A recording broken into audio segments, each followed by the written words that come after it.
Philippines! Hello guys, good evening. Good morning. Good morning guys. So ngayon naalis ako and Tammy's aalis. So we're gonna be separated. Hey. Yeah. Separated today. So because I'm going to meet Lloydie and Brenda, and then he's going to the normal routine for a few days with him already sa pusa. I think dry na ito. No. Dry na talaga siya. So, yan. Okay na to. Oopsie. You found it? Yeah. Okay. You are demanding. When I asked you, you said, I don't know. Ang bango. Where you put it, I don't know. Ang bango. It smells really good, laba. Bye, on.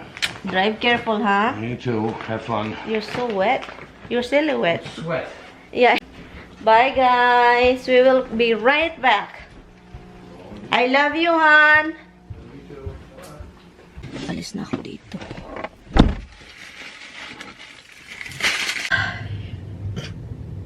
No, it's okay. Leave it there.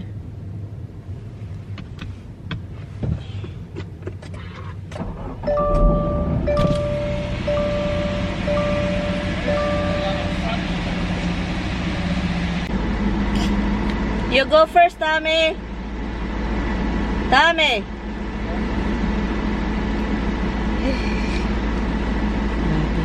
Ang init.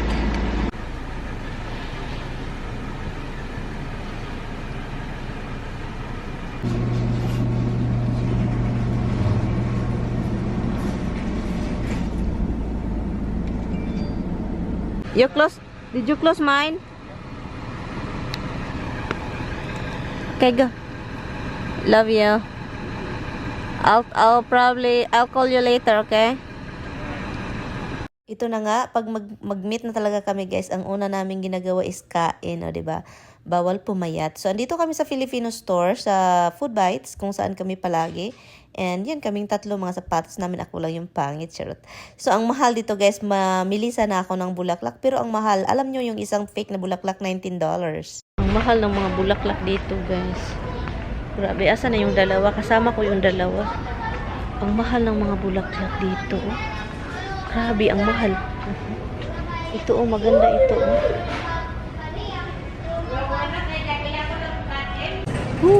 Andito kami ngayon sa Adams, guys. Ang lalaki ng tomato. Broccoli. Paborito ko ang bukol. Ito. Cut grass. Oh. Kailangan ko dalawa. Si Dimples. Sabi. Guys, kung pupunta kayo ng tindahan and then like ito, sabihin na per pound, and then nakahumol siya sa tubig, ang gagawin nyo is ganituhin nyo yung tubig. kasi yung tubig na pangbigat, malaki yung bayaran ninyo. Okay ka lang, hala, ang daming apple ni Brenda. Guys, tignan nyo yan. Apple, guys. Okay lang sa'yo, be? Oo. Sure ka? Oo. Ay, kukuha na lang ako ng ano. Uy, Hindi, ayan lang naman na eh. tara. Tara. Siya social. Social si Brenda, guys. My cheese. Okay lang. Ay, nakasya. Si social pa rin. Sige na ko. Social. Wala dito? Sa mumurahin. Social. Ay, walang egg? Okay. Ang daming tao dito. Grabe naman itong mga tao dito, ay. Domingo kasi guys, Domingo. Hala, sige, si Brenda nag-march siya dito sa market. Nagkabungguan na si nagkabungguan ng mga tao. Asan doon? Asa man yan, be? Iba yun.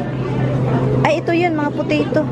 Salad-salad, mga maliliit man. Hala ka, Brenda, mabigatan ka talaga, be. Ay, bitbitin ko na to. Hala, guys, ito yung mushroom, guys, na makukuha natin sa kahoy. Tingnan mo yung presyo, guys. Kung sa atin yan, kada kilo is ano, mahal, no? Yun yung ano sa kahoy. O, si Brenda, alam niya, oh. Oo, ganyan kinaiulam namin yung mga ano. Tara. yan, pagkatapos ng lakwatsan namin guys, na hatid ko na si Brenda at umuwi na rin ako. Kasi si Mr. din, pauwi na din siya and parang hindi din okay yung pakiramdam. So yun, so kanta-kanta habang nagdadrive pa uwi, enjoy sa view. Kasi nakatira tayo dito sa bundok sa New York. Ito yung mga bundok-bundok dito guys. Maganda pa rin yung bundok dito no. Tinatawag itong countryside. Hindi bundok, iwan ko, countryside. That is gonna be it. Where is your dada? You love your dada so much, is it?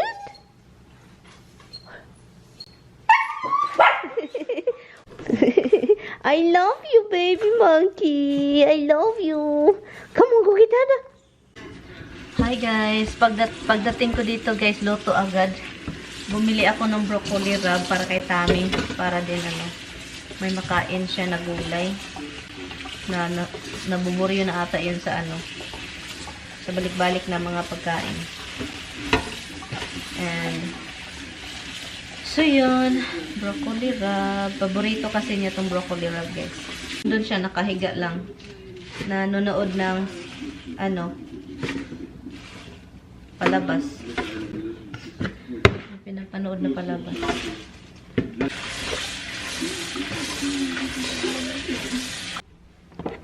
Alam nyo, dapat, kung magluluto na ako, guys, kailangan kong makakonsentrate sa luto-luto ko. Alam nyo bakit? Kasi po, kapag naka-cellphone ako, nakalimutan ko na mayroon pala ako ditong init na dito. So, ngayon, kanina, ganun ako ng ganun. Nilagay ko na to without oil. Naka-high pa. Ganun ko. Hala, naano ako ba? Na-stuck ako sa cellphone. Nakalimutan ko. Susubuti na lang walang oil, guys. Kasi po, nung wala, naamoy ko yung sunog na kaldero. Naamoy ko, patay, inunof ko, nilagay ko sa gilid. Sobrang takot ko. Dahil last month ata yun, or this month lang, or last month. I don't know kung nakwento ko ba sa inyo, na muntik na ako ditong masunog. Muntik na, I don't know kung nakwento ko, basta kaya nakakahiya talaga guys. Meron ng oil guys. Magpa-fry na ako. So guys, hi guys, always hi. Ang nangyayari, cellphone ako ng cellphone dito pa guys, dito ako dito. Ganun ako dito. Hello cellphone. Sabi ko, ano nga yung ginagawa ko dito? Sabi ko, patay! Sus guys, nag-ulbo-ulbo na guys yung walhin. Itong ko dito, stove, electric. So wala siyang apoy. Andito lang electric sa Sus, ang nangyayari.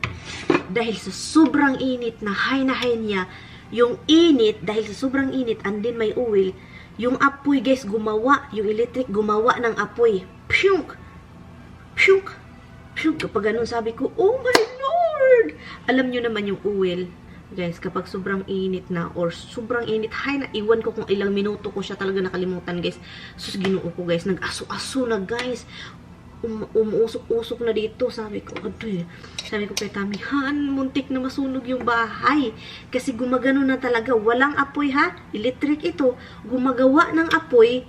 Yung init, pumupunta sa oil. Hindi man siya na talagang nag-apoy. Sus, kung natagalan guys, umapoy talaga. Nagdakip-dakip lang yun. Yung apoy, umapoy dahil sa init. Gumagano, may apoy na gumagana ba? Pero sabi ko na, sus, tumalon ako guys. Grabe na ganun ako. Oh, ay, ginuo ko. Uy. Nilagay ko sa vent kasi yung usok nga. Adoy, andito ako guys, hindi ko man lang namalayan ha. Doon talaga ako sobrang takot. Muntik na talaga masunog bahay. 8 o'clock na guys. Alam nyo, 8 o'clock na hindi pa kami kumain. Kawawa yung asawa ko. Sumakit ang migraine. Tumukar ang migraine. So, kawawa yung mister ko. Kanina pa yan. Sakit-sakit ang migraine. Yun, hindi nakaanam doon sa bedroom. Yung malaki yung bahay and then ako lang isa. I mean, andun si Tami pero sa bedroom. Parang sobrang nakakalungkot na hindi ko alam kung ano yung kasi nalulungkot talaga. Ako lang isa dito. Dito yung asawa ko, pero doon, pahinga.